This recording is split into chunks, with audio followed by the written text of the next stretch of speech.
আমরা আছি তোমার সাথে, আমরা আছি তোমার সাথে। সামনে আমাদের এই 31 দফা লক্ষ্য উদ্দেশ্য সফল করার জন্য আমাদের সামনে আরো অনেক প্রোগ্রাম, অনুষ্ঠান, সংগ্রাম আছে। আপনারা সর্বদা সেই সংগ্রামে কাঁধে কাঁধ মিলিয়ে আমাদের সাথে সেই সংগ্রামগুলো পরিচালনা করবেন। আমি এই বলে আমি আমার বক্তব্য শেষ করছি। বাংলাদেশ জিন্দাবাদ। শহীদ রাষ্ট্রপতি জিয়াউর রহমান অমর হোক। দেশনেত্রী বেগম খালেদা জিয়া সুস্থ হয়ে বাংলাদেশে ফিরে আসবেন, ওনার দীর্ঘায়ু কামনা করছি। বেগম খালেদা জিয়া জিন্দাবাদ। দেশ নায়ক জনাব তারেক রহমান জিন্দাবাদ। সকলকে ধন্যবাদ।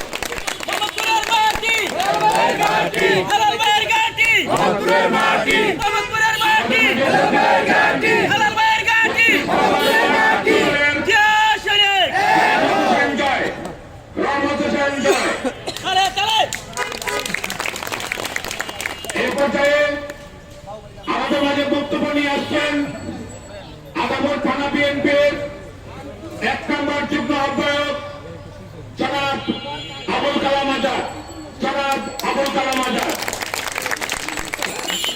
আমি প্রথমে ধন্যবাদ দিতেছি আজকে তার উদ্যোগে এই শীতার্থ মানুষের মাঝে কবল বিতরণ অনুষ্ঠান। আমার শ্রদ্ধা বদল থেকে আমার আন্তরিকতা সেই ভাই জাভেদ মোড়ল, তিনি মোহাম্মদপুর ছিল যুবদলকে তিলে তিলে তিলে তিলে তিলে ধরে আজকে দেশটিতে বেগম খালেদা জিয়ার দক্ষ হিসেবে করেছেন। সেই চাই সরকারকে আপনারা থানা বিএনপির পক্ষ থেকে ধন্যবাদ জানাচ্ছি। মানুষের মাঝে অনুষ্ঠানে আমাদের মাঝে উপস্থিত আছেন খালেদা জিয়ার অত্যন্ত শ্রদ্ধাভাজন আতাউর রহমান ঢালি। তিনি 45 বছর ধরে এই মোহাম্মদপুরে বসবাস করেন এবং 13 বছরের মানুষের দুঃখের দুর্দশা লাঘব বিধানের জন্য আজকে আদাবরে আমাদের মাঝে বাসা নিয়েছেন। আপনাদের কষ্ট দেখে আমি আদালত থানা বিএনপির পক্ষ থেকে আতাউর রহমান ঢালিকে জানাচ্ছি অত্যন্ত ভালোবাসা, ধন্যবাদ। আমাদের মাঝে উপস্থিত আছেন আমার আরেক শ্রদ্ধা বচন, তার সাথে 2008 সাল থেকে এই মাঠের মধ্যে লড়াই করে আসছি সেই যুবদলের সাবেক সভাপতি সাবেক ছাত্র নেতা অবলেন্দ্র ভূদাদা, তিনি হিন্দু প্রধান ব্যক্তি শিক্ষা দিতে দেন। এবার আজকে যে স্বাধীনতা চলে হিন্দুদের নিয়ে রাস্তায় দাঁড়ানোর জন্য যে আমরা নাকি বিএনপি হিন্দুদের বাড়ি ঘর ঘুরি, সেই অবলম্ব ওই শাহবাগে ওই সমস্ত সহযোগিতাদের তাড়িয়ে দিয়ে দেশ এবং জাতি সর্বত্র থেকে মুক্ত করেছে। এই আমার শ্রদ্ধা অবলম্ব পূজা বেশি কথা বলবো না। আজকে দেশ মাতা খালেদা জিয়া এই ষড়যন্ত্রের শিকার হয়ে ও কারাগারে বন্দী ছিল। আমরা অনেক আন্দোলন করেছি আমাদের চিকিৎসার জন্য। এই প্রচুর এই খুন খুনের নায়ক শেখ হাসিনার অত্যাচার থেকে তার প্রতিহিংসা থেকে খালেদা জিয়াকে মুক্ত করে বিদেশের চিকিৎসার ব্যবস্থা করতে পারি নাই।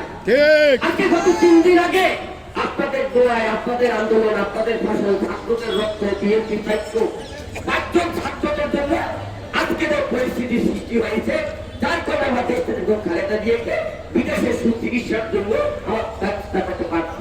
এবার আশা করি তিনি বাংলাদেশে ফিরে আসে এবং এই বাংলাদেশের মাধ্যমে মানুষের নেতৃত্ব দেবেন এবং আগামী নির্বাচনে তিনি দেশের প্রধানমন্ত্রী হবেন এই আশা ব্যক্ত করি আমি আপনাদের নিয়ে। আমার শ্রদ্ধা বচন 80 দশকের ছাত্র নেতা, তার নেতৃত্বে 90 সালে এই সমস্ত ছাত্র নেতারা আমাদের লালন রাজনীতি মানব সহ রাজপথে থেকে সরিয়ে থেকে চোখে পতন করেছে। সেই গুলি বক্তৃতা দেবে আমার শ্রদ্ধা বচন বাংলা তরবান ঢালি তার বক্তৃতা বলবো। তারেক রহমানের অনেক চিন্তা ভাবনা করে আমাদের মাথা থেকে মস্তিষ্ক থেকে 31 দফা কর্মসূচি ঘোষণা করা হয়েছে। অন্যতম কর্মসূচি হলো আমরা দুইবারের বেশি প্রধানমন্ত্রী থাকবো না। দ্বিতীয়ত কর্মসূচি আপনারা যারা ছাত্র আছেন তারা বেকার হয়ে ধুকে ধুকে মরেন, আমরা এমন একটা ব্যবস্থা তৈরি করবো আপনাদের জন্য সেই কর্মসূচিতে আজকে বৈষম্যবিহীন শিক্ষা ব্যবস্থা করে কর্মময় শিক্ষা ব্যবস্থা প্রতিষ্ঠা করবো, যাতে আমাদের ছেলে সন্তানরা কর্মমুখী শিক্ষা ব্যবস্থা গ্রহণ করে চাকরি পায়, কর্ম পায়, বেকারের অভিশাপে দেবো দিকে না যায় এই ব্যবস্থা আমরা চালু করবো। আমরা একটা দুর্নীতি কমিশন গঠন করবো, যেখানে ওই আওয়ামী দালালরা ওই যে ওয়াসার এসপি তাসকিন রেহানার দেবর হাজার হাজার কোটি টাকা বিদেশে পাচার করেছে। আমরা এমন ব্যবস্থা তৈরি করবো যেখানে আমাদের কোন মন্ত্রী মিনিস্টার এমপিরা ওই ক্ষমতায় বসে যেন বিদেশে টাকা পাচার করতে না পারে। আমরা পুলিশ, আমরা তাদের ক্ষমতায় যাওয়ার পরে আমরা পুলিশের উপর প্রভাব বিস্তার না করি, এটা একটা আইনের শাসন, আমরা আইনি কমিশন গঠন করব। আমরা একটা বৈষম্যবিহীন বাজার ব্যবস্থা প্রতিষ্ঠা করব, সেই বাজারে 27 টাকার আমদানি 60 টাকা বিক্রি না হয়। আমার দরিদ্র কৃষকদের একটু দাম পাই, আমরাও যেন একটু দাম দিয়ে কিনতে পারি। এই যে সিন্ডিকেট মুক্ত বাজার ব্যবস্থা প্রতিষ্ঠা করবো। এমনি বলতে এক এক করে অনেক চিন্তা ভাবনা করে স্থায়ী কমিটি নেতারা চিন্তা ভাবনা করে তারা এই ব্যবস্থাটা তৈরি করেছে। আপনারা ঘরে ঘরে পাড়ায় পাড়ায় মহল্লায় মহল্লায় গলিতে গলিতে চায়ের দোকানে এই কথাগুলো বলবেন, এই আশা করি আজকে জাহিদ মোড়লের যুব দলের পক্ষ থেকে আদালত থানা বিএনপির পক্ষ থেকে আশা করি।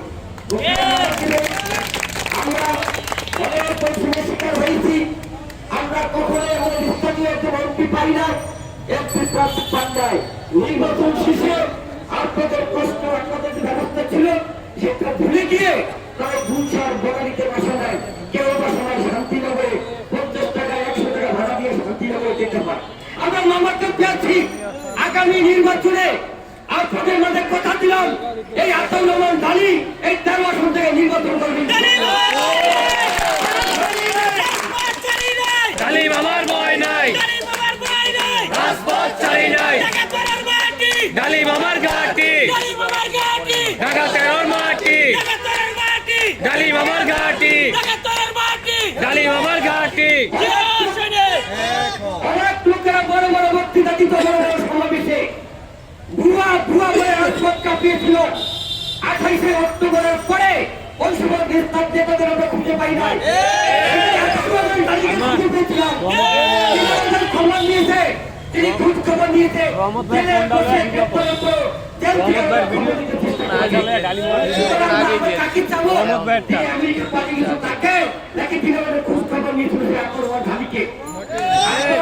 থাকবেন।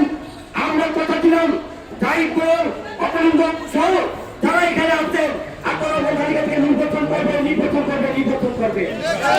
আপনারা পাশে থাকবেন, আপনারা যদি পাশে থাকেন আপনারা আপনাদের পাশে থাকবে। আপনাদের সুখে দুঃখে, আপনাদের বিপদে, মামলা হামলায়, আপনাদের সবকিছুতে আপনারা পাশে থাকবে। এই আশা ব্যক্ত করি। আদালত থানার বিরুদ্ধে আক্রমণ দুর্গা আবার আপনারা আজাদ আপনাদেরকে ধন্যবাদ জানিয়ে সুস্থ পরিবেশে, সুন্দর পরিবেশে কর্মগুলো নিয়ে দেবেন। কোনো রকম করে বিশৃঙ্খলা করবেন না, মারার কোনো দরকার হয় না। একটা কমিটিতে গিয়েই বিশৃঙ্খলা হয়েছে দেখবেন। আপনারা বিএনপির পক্ষ থেকে, মহাত্মা জীবনের পক্ষ থেকে আপনারা সুশৃঙ্খলভাবে ভলান্টিয়ার হিসেবে দায়িত্ব পালন করবেন।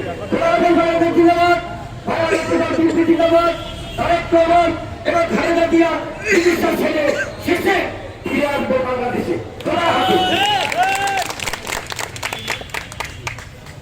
ধন্যবাদ। অত্যন্ত সুন্দর বক্তব্য রেখেছেন আমাদের আবুল কালাম আজাদ ভাই। আমাদের মাঝে উপস্থিত হয়েছেন 31 নম্বর ওয়ার্ড যুব দলের যুগ্ম আহ্বায়ক মোতালেব হোসেন। আরো উপস্থিত হয়েছেন শেরবাংলানগর থানার ছাত্র দলের রিপন, শেরবাংলানগর ছাত্র দলের রিপন। এই পর্যায়ে আমাদের মাঝে বক্তব্য নিয়ে আসছেন বাংলাদেশ জাতীয়তাবাদী দল কেন্দ্রীয় নির্বাহী কমিটির সহকর্ম বিষয়ক সম্পাদক সাবেক ছাত্র নেতা অমরেন্দ্র দাস সব্বু। অমরেন্দ্র দাস সব্বু।